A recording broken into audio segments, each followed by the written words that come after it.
How to make chicken Parmesan in the air fryer. Now, cooking with Lolita. You are going to absolutely love this simple recipe. What will you need?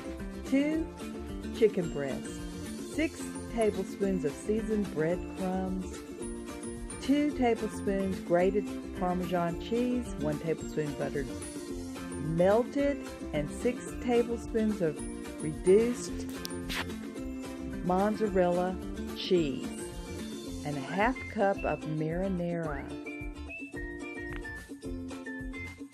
Blend all well in a bag with your marinara sauce to the side and put in your air fryer.